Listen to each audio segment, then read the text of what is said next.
a bit of breaking news for you that should send a shiver running down your spine. Joe Biden has announced a bipartisan infrastructure plan. Okay, they have a deal. 5 Democrats, 5 Republicans, $953 billion. Really, that's all? He proposed 2.3 trillion. They proposed like 700 billion. So they went up 200. He went down $1.4 trillion. Now there's more to it.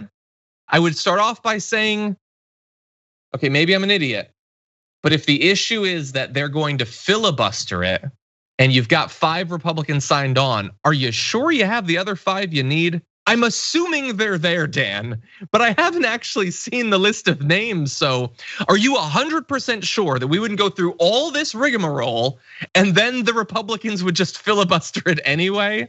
Dan, thoughts? I don't know, John. It's not like that's happened before at all, ever over the past 10, maybe 20 years or longer, since at least the Gingrich years.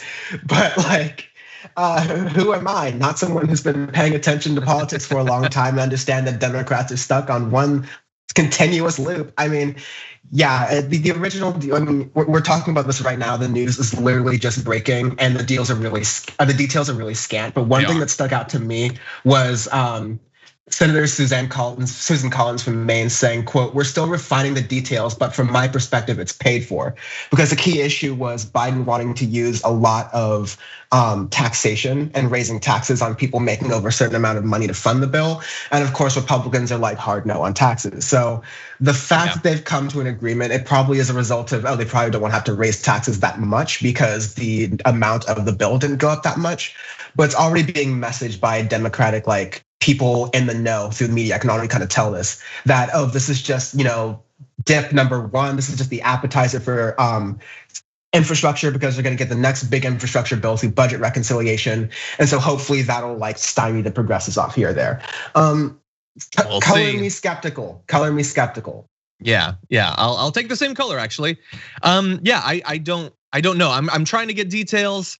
So let's see, many details have yet to be laid out. How it's actually gonna be funded. It's expected it'll be paid for with revenue increases that don't violate Mr. Biden's pledge not to raise taxes on the middle class or Republicans' red line of not reversing business tax cuts passed under Donald Trump, which sounds to me just like no new taxes. So is it gonna be the gas tax? Is it gonna be new fees on EVs? Bernie Sanders said he wouldn't vote for that, although maybe they have enough Republicans who are willing to sign on to this quasi infrastructure bill that Bernie would be rendered irrelevant.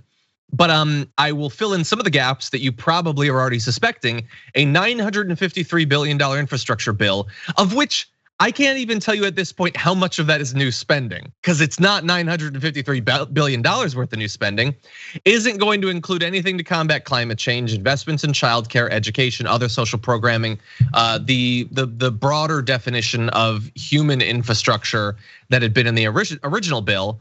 It's not in there. So maybe there's some bridges. We'll see. I don't know how much.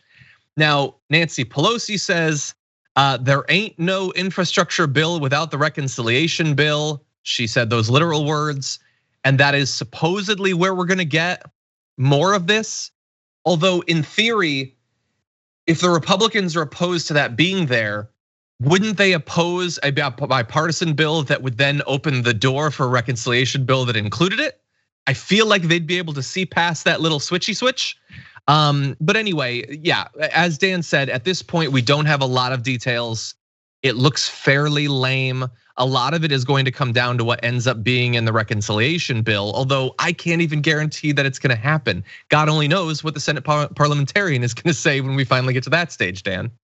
Yeah, I have 2 more points to update you on something you said, John. According to at least the article we have right now, there's $559 billion in new spending. So okay, thank you. Again, half a trillion. That's not really enough to really get going, honestly, for all the infrastructure that's needed. Remember, our last major infrastructure bill was like the interstate highway system, let's say, maybe 50s or 70s. And since then, we've just sort of been like kicking the can down the road until the can runs into the bridge and the bridge collapses.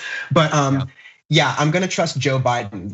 We'll get you the $2,000 checks. Oh no, it was always gonna be 1,400 checks guy. I'm gonna trust him with the numbers and get us like really where we want to go. Absolutely. I'm sorry I was not born yesterday. Well, we'll see. We'll be tracking it, and you'll be tracking it with us. So we'll see what happens.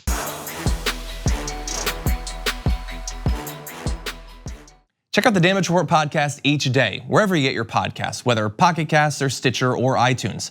You can join me as I give you the news and stories you want, with a range of co-hosts and interview guests jumping in on the fun each day. Again, that's the Damage Report, wherever you get your podcasts. And if you get them at iTunes, don't forget to rate and review. Sometimes I'll read them live on the show.